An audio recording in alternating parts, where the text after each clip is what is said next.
Side खबरों के लिए सब्सक्राइब करें फ्लेम मीडिया और उसके बाद बेल आइकन को प्रेस करें ताकि सबसे पहले आपको मिले एक्सक्लूसिव खबरें।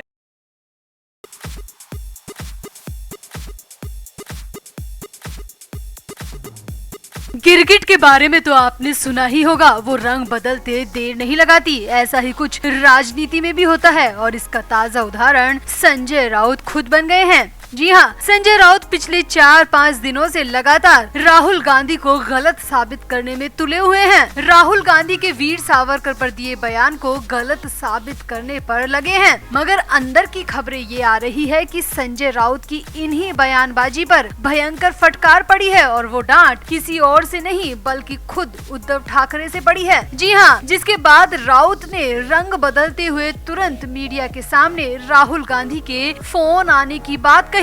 मगर अब बड़ा खुलासा ये हुआ है कि राउत मीडिया के सामने झूठ बोल रहे थे। राहुल ने राउत को फोन किया ही नहीं। तो आखिर संजय राउत राहुल गांधी को लेकर झूठ क्यों बोल रहे हैं और मातोश्री में पड़ी फटकार के बाद क्यों राउत के बोल अचानक बदल गए, आपको बताते हैं सब। आप भी वीडियो को शेयर करें और अपनी राय कमेंट बॉक्स में जरूर दें।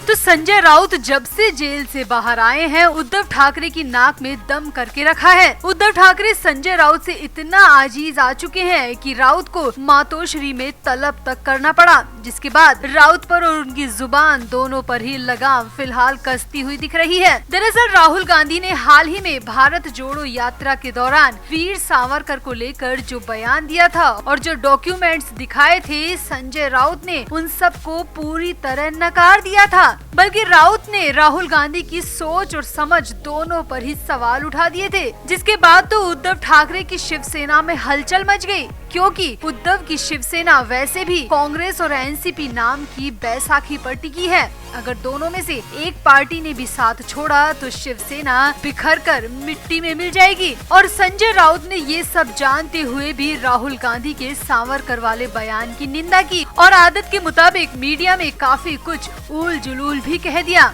अब राउत ने बोल तो दिया, मगर राउत को पता नहीं था कि इसका अंजाम क्या होगा।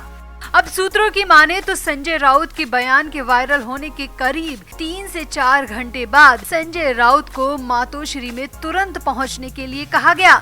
जी हाँ, पक्के सूत्रों से आ रही खबरों के मुताबिक उद्धव ठाकरे संजय राउत के बयान से बेहद नाराज थे और उद्धव ठाकरे ने राउत को मातोश्री बुलाया और राहुल गांधी के खिलाफ बयानबाजी को लेकर कई सवाल भी पूछ डाले। अब राउत बुरी तरह फंस गए। एक तो वो मीडिया में राहुल गांधी के खिलाफ बोल चुके हैं, वहीं उद्धव ठाकरे की डांट भी पड़ गई है और सूत्रों की माने तो उद्धव ठाकरे ने राउत को साफ साफ शब्दों में कहा कि उन्होंने राहुल गांधी के खिलाफ जो भी मीडिया में कहा है उस पर खुद ही लीपापोती करे और राहुल गांधी या सोनिया गांधी की नाराजगी ना झेलनी पड़े, उससे पहले ही मामले को शांत करा दे। अब राउत बुरी तरह फंस चुके थे, क्योंकि सावरकर के खिलाफ वो बोल नहीं सकते और राहुल गांधी के खिलाफ बोलकर उद्धव ठाकरे की नाराजगी का सामना करना पड़ा। अब इसीलिए संजय राउत ने बेहद चतुराई के साथ एक बार फिर से मीडिया के सामने झूठ बोलकर अपनी बात को वापस लेने की कोशिश की। जी हाँ, वो ही फोन वाली बात जो कि राउत ने मीडिया के सामने कही थी, मगर वो बात भी झूठ निकली। दरअसल सावरकर विवाद के बाद राउत ने मीडिया के सामने कहा था कि राहुल गांधी ने उन्हें फोन किया था और उनके हालचाल जाने थे। मीडिया के सामने राउत का कहा एक एक शब्द झूठा था। ना तो राहुल गांधी ने संजय राउत को फोन किया और ना ही हालचाल जाने। वो तो उद्धव ठाकरे की फटकार के बाद राउत ने मीडिया के सामने झूठ बोलकर लीपापोती करने की बहुत बड़ी कोशिश की।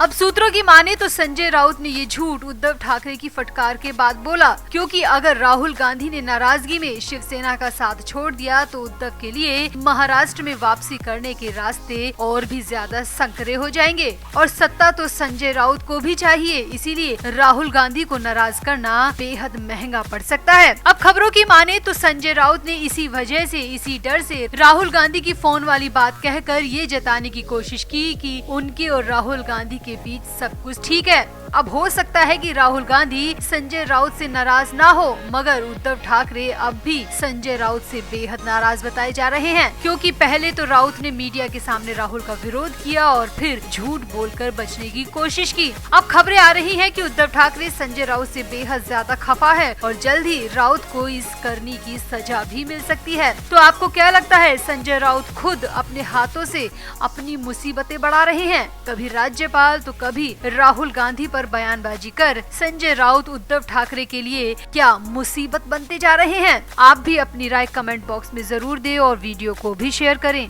तो संजय राउत को जेल से बाहर आए अभी कुछ ही दिन गुजरे हैं कि अब दोबारा जेल जाने की तैयारी खुद संजय राउत ने कर ली है। और बड़ी बात ये है कि राउत अब की बार मुंबई पुलिस के हत्थे चढ़ेंगे। खबरों की माने तो राउत के खिलाफ राज्यपाल के अपमान का केस दर्ज किया गया है और मुंबई पुलिस राज्य के महामहिम के अपमान पर एक्शन लेती है तो संजय राउत के लिए खुली हवा में सांस लेने के ज्यादा दिन नहीं बचे हैं। तो हुआ क्या है वो आपको बताते हैं। दरअसल संजय राउत ने पूरे राज्य को राज्यपाल भगत सिंह कोश्यारी के खिलाफ खड़े होने को कहा है। राउत ने लोगों से अपील की है कि सब लोग राज्यपाल कोश्यारी के खिलाफ विरोध प्रदर्शन करें और तब तक ये विरोध प्रदर्शन बंद ना हो तब तक कि राज्यपाल को उनके पद से बर्खास्त न कर दिया जाए। अब ये जानते हुए भी कि राज्यपाल का पद किसी भी राज्य में सबसे सम्मानित माना जाता है, उनके खिलाफ किसी को भी निंदनीय बात करने का हक संविधान नहीं देता और यूं सरेआम राज्यपाल की आलोचना करते हुए राउत ने अपने लिए ही मुसीबत मोल ले ली है। दरअसल संजय राउत राज्यपाल भगत सिंह कोश्यारी के उस बयान से खफा है जिसमें राज्यपाल ने छत्रपति शिवाजी को पुराने युग का आदर्श कह दिया था और नए युग के लिए B.R. अम्बेडकर और नितिन गडकरी को आदर्श बता दिया। अब राज्यपाल के इस बयान के बाद तो राउत बुरी तरह भड़क गए और हाथों हाथ राउत ने मीडिया से मुखातिब होते हुए कहा कि राज्यपाल ने छत्रपति शिवाजी का अपमान किया है। पूरा महाराष्ट्र शिवाजी को आदर्श मानता है, दशकों से मानता आ रहा है। मराठी लोग शिवाजी का अपमान बर्दाश्त नहीं करेंगे। यही नहीं, राउत ने राज्यपाल को तुरंत पद से बर्खास्त करने की मांग तक कर डाली। साथ ही साथ मुख्यमंत्री एकनाथ शिंदे से भी इस्तीफा मांग लिया। संजय राउत ने सीएम एकनाथ शिंदे पर निशाना साधा और सवाल किया कि क्या उनके पास आत्मसम्मान है जिसका दावा वो किया करते थे। सीएम शिंदे ने शिवसेना के खिलाफ विद्रोह के दौरान इसका हवाला दिया था। इस मुद्दे पर चुप रहने के लिए शिंदे सरकार की आलोचना करते हुए संजय राउत ने कहा कि राज्यपाल ने 1 साल में 4 बार शिवाजी महाराज का अपमान किया है, फिर भी सरकार चुप है। संजय राउत ने सीएम शिंदे से इस्तीफा देने और राज्यपाल को उनके पद से बर्खास्त करने की मांग की है। अब सीएम से इस्तीफा मांगना तो राजनीति की दुनिया में जायज माना जाता है, मगर राउत ने तो अपने बड़बोलेपन की वजह से राज्यपाल को बर्खास्त करने तक की मांग कर ली, जो कि संविधान के हिसाब से राज्य के महामहिम का अपमान है। अब जहां एक तरफ शिवसेना के लोग राज्यपाल के बयान से खफा है, वहीं बीजेपी और शिंदे गुट के लोग राउत की बदजुबानी से नाराज हो गए हैं और खबरों की माने तो कुछ नेताओं ने मुंबई के अलग अलग पुलिस थानों में राउत के खिलाफ शिकायत दर्ज करवाई है और राउत की तुरंत गिरफ्तारी की मांग की गई है। अब अगर मुंबई पुलिस शिकायत के आधार पर एक्शन लेती है तो राउत की मुश्किलें बढ़ सकती हैं, क्योंकि जिन लोगों ने राउत के खिलाफ पुलिस थानों में शिकायत करवाई है उनके पास राउत की सारी रिकॉर्डिंग है। राउत जिस भाषा और जिस अंदाज में राज्यपाल के खिलाफ टीका टिप्पणी कर रहे थे उसके सारे सबूत इन रिकॉर्डिंग्स में मौजूद है और मुश्किलें राउत की बढ़ सकती है। ज्यादा भी नहीं तो शिकायतों के आधार पर राउत को 2-4 रात तो जेल में गुजारनी ही पड़ सकती है। तो आपको क्या लगता है, राउत का बड़बोलापन क्या उन्हें फिर से जेल पहुंचा सकता है? आप भी राउत की राज्यपाल के खिलाफ की गई टिप्पणी पर, राज्यपाल के खिलाफ की गई बयानबाजी पर और राज्यपाल का किए गए अपमान पर अपनी राय कमेंट बॉक्स में जरूर दें और वीडियो को भी शेयर करें।